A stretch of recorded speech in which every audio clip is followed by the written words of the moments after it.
मैं तुम्हारा खून पी जाऊंगी, मैं तुम्हारा लहू पी जाऊंगी, तुम्हारा कलेजा काट काट करके खा जाऊंगी, तुम्हारी हड्डियों को चबा जाऊंगी।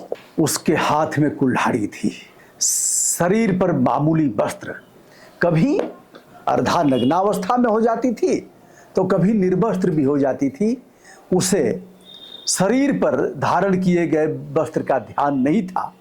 पहले वह बहुत सुंदर थी देखने में, किंतु अब तो उसके शरीर का ढांचा मात्र रह गया है। हाथ और पैर ऐसे जैसे कोई कंकाल हो, और पेट धंस गया था, अतड़ियाँ उसकी सूख गई थी। झोपड़ी वाला घर उसने छोड़ दिया था।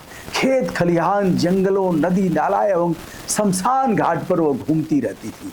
उसका पैसा हड़प लिया था वकील साहब ने। बार बार उसकी जर्जर शरीर से डरने वाली आवाज निकलती थी, मैं तेरा खून पी जाऊंगी, मैं तेरा लहू पी जाऊंगी, तेरी हड्डियों को चबा जाऊंगी, तेरे कलेजे को खा जाऊंगी। दोस्तों, लोग कहते हैं चोरी बेईमानी और किसी की आत्मा को सताने का परिणाम हर व्यक्ति को भोगना ही पड़ता है।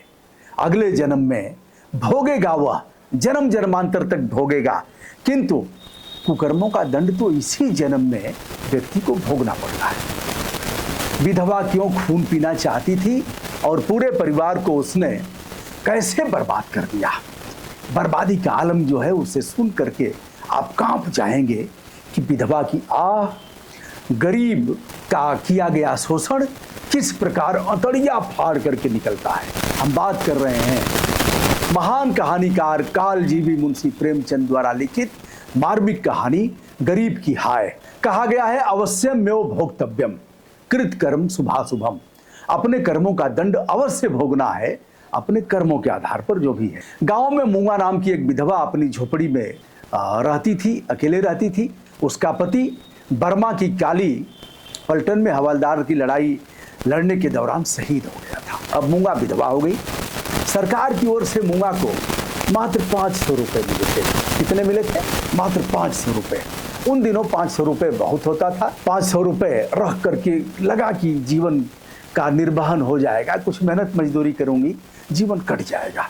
लेकिन पैसा कोई चुरा ले जाएगा तब क्या करेंगे? झोपड़ी में कोई सुरक्षा है नहीं, चोर भी बहुत हैं। ऐसे में वह पैसे को अगर खर्च करेगी तो साहूकार भी हड़प लेगा, हिसाब किताब उसे ठीक से आता नहीं। फिर उसने सोचा कि गांव के पढ़े लिखे हमारे पड़ोसी मुंशी राम सेवक को पूरा पैसा दे दिया जाए, और उसने पैसा दे भी दिया। कहा, मुंशी जी जब जरूरत होगी तो हमें 1 पैसा 2 पैसा, 1 आना 2 आना 10 पैसा देते रहिएगा, जिससे हमारा जीवन चलेगा। दोस्तों, आप बहुत से लोग 1 पैसा नहीं देखे होंगे। 1 पैसा हमने देखा, 2 पैसा देखा, 3 पैसा देखा, 4 पैसा नहीं होता था, 5 पैसा होता था। 5 पैसे के बाद फिर 10 पैसा होता था, 20 पैसे होता था, 4 आना होता था, 50 पैसे होता था, 1 रुपया होता था। 2 रुपये भी उस समय नहीं होते थे, 1 आना 2 आना बोलते थे। मुंशी जी पढ़े लिखे थे, नियमित कचहरी जाते थे। मूंगा के मन की बात हो गई और उसने सोचा हमारा पैसा सुरक्षित रहेगा। मुंशी जी कचहरी जाते, नीम के पेड़ के नीचे कागजों की फाइल और बस्ता खोलकर अपनी चौकी पर बैठ जाते थे। कभी किसी ने मुंशी राम सेवक को कोर्ट में बहस करते हुए नहीं देखा था, किंतु फिर भी कुछ लोग पैरवी कराने वाले मिल ही जाते थे। घर का खर्च चल जाता था। बारिश हो चाहे ओले पड़े, प्रचंड गर्मी हो अथवा हाड़ कपा देने वाली ठंड, किंतु मुंशी जी इसकी परवाह कभी नहीं करते थे। वह घर से निकलते थे कचहरी के लिए। कुछ मुवक्किल, कुछ अधिवक्ता उनके साथ हो लेते थे। मुंशी जी का जीवन कट रहा था। मुंशी जी झपसटाई भी करते थे। झपसटाई जानते हैं? कुछ ऐसे भाषा का भी प्रयोग कर लिया जाए। झपसटाई माने कुछ झटक लेते थे, लोगों से झूठ बोल करके, फ्रॉड करके, और जिनका पैसा वह ले लेते थे। मांगते मांगते थक जाता था और फिर भूल जाता था, करे क्या। मुंशी जी से अगर लड़ाई करेगा, मुकदमा करेगा तो कोर्ट के कीड़ा थे कानून के, मुंशी जी का कुछ बिगड़ेगा नहीं। और उनकी पत्नी थी जो मांगने आता था, तो उनकी पत्नी का नाम था नागिन। नागिन उनका क्लास ले लेती थी ठीक से। इसलिए जो गया लेता मरी कि देता मरी, एक कहावत है, ऐसे ही है। तो मुंशी जी जिसका ले लेते थे उसका कर्ज चुकता नहीं करते थे। गांव में कहावत है, गोह कुहैली तब मुसहर के घरे गईली। मुसहर माने वनवासी आदिवासी जिन्हें आप देखते हैं, जो जिन्हें भील कहते हैं, माता सेवरी के खानदान के लोग। गोह एक ऐसा जानवर है जो फुफकारता है, जीभ निकालता है, नेवला से बड़ा होता है और बहुत ताकतवर होता है। उसके कब्र में रस्सी बांध दी जाती थी और उसे फेंक दिया जाता था किले पर, पहाड़ पर, कहीं भी, और वह जकड़ करके ऐसे पकड़ लेता था, उसके सहारे लोग चढ़ जाते थे, ऐसा बताया जाता है, मैंने देखा नहीं है। तो गोह जब नाराज हुई तो मुसहर के घर चली गई। मुसहर का काम है गोह को मारना, शिकार करना और उसका मांस खाना, चमड़े को निकाल करके उसका ढोलक इत्यादि बनाना। मुंशी जी कई वर्ष तक ईमानदारी के साथ जब भी मूंगा उनसे पैसे मांगती थी, मुंशी जी उसे दे देते थे, किंतु मूंगा ऐसी कि उसे कोई बीमारी आती और ना ही ऐसा लग रहा था कि निकट भविष्य में वह स्वर्ग की यात्रा कर सकती है। मुंशी जी ने शायद यही सोचा होगा 150 रुपए में इसका जीवन बीत जाएगा, कितना जिएगी, पति मर गया है, अभी अभी पति के बिना बहुत दिन रह नहीं पाएगी, 150 रुपए में कट जाएगा, शेष पैसे हमारे हो जाएंगे और इसे टुकड़े टुकड़े में देना है, एक बार देना नहीं है। तो मुंशी जी ने पैसा खर्च भी कर दिया होगा। मूंगा जब मांगती थी तो वह किसी प्रकार टाल मटोल करते हुए मांगती कुछ थी और मुंशी जी देते कुछ थे। पैसे देते देते मुंशी जी ऊब गए और उन्होंने एक दिन मूंगा से कह दिया, तुम्हें मरना है या नहीं मरना है? कब तक मरोगी? अरे मर जाती, कितना दिन जियोगी? साफ साफ कह दो तुम्हें मरना है कि नहीं मरना है। यदि नहीं मरोगी तो अब हम ही मर जाएंगे, क्या करेंगे? तुम्हें तो मरना नहीं है, भगवान तुम्हें पूछेंगे नहीं, अब हम ही को मरना पड़ेगा लग रहा है। ऐसा कहा तो मुंशी जी ने कहा कब तक हमसे पैसे मांगती रहोगी? मूंगा ने कहा कि अभी तो हम कितना पैसा लिए हैं, अभी तो हम बहुत पैसे लिए नहीं, सारे पैसे तो तुम्हारे पास पड़े हुए हैं मुंशी जी। मूंगा को आज एहसास हो गया, लोगों की बातों पर लोग कहते थे मुंशी राम सेवक बहुत बड़ा बेईमान है और यह जिसका ले लेता है उसका पैसा हड़प लेता है।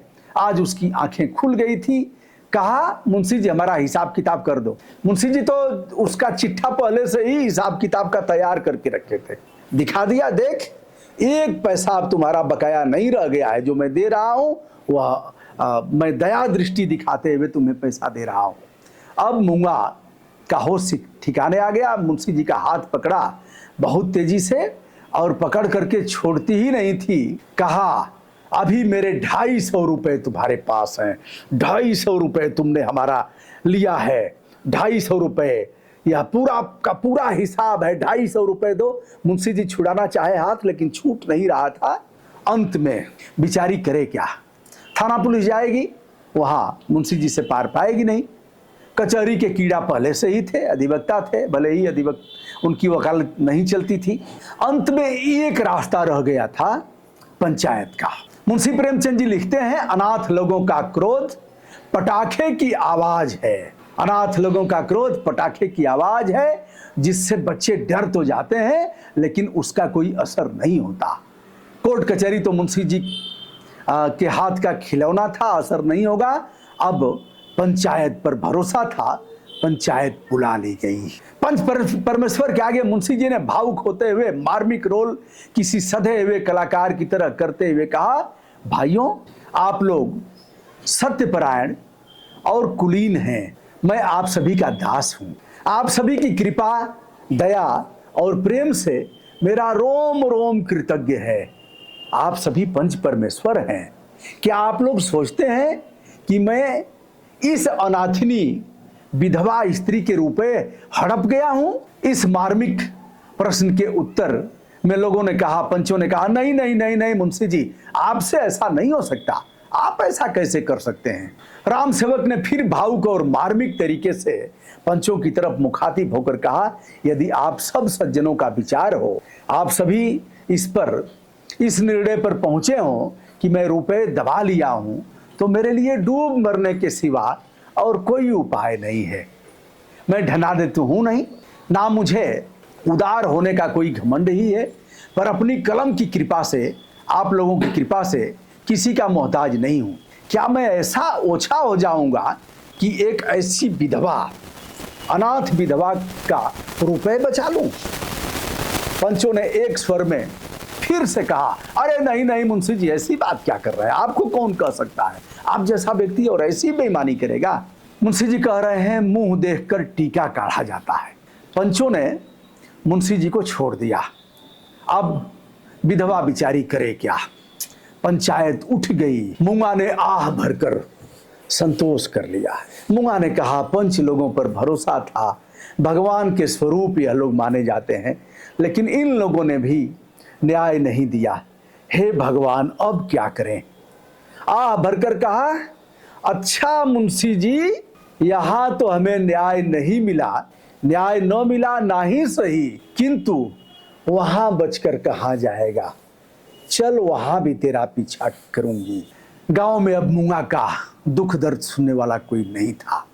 वीडियो लंबा होगा। मूंगा ने किस तरह से खून पिया। मूंगा कहती रही और पागलों जैसी घूमती रही, मैं तेरा खून पी जाऊंगी, मैं तेरा लहू पी जाऊंगी, मैं तुझे छोड़ूंगी नहीं, तुम्हारी हड्डियां चबा जाऊंगी और तुम्हारे कलेजे को खा जाऊंगी। दोस्तों, दूसरे वीडियो में बताऊंगा कि मूंगा का इंतकाम और मूंगा की आवाज ऊपर वाले ने कैसे सुना और मूंगा ने किस तरह से खून पिया मुंशी जी का। दोस्तों, मैं हूं ब्रजभूषण दुबे। विनम्रता के साथ हमारा प्रणाम स्वीकार करें।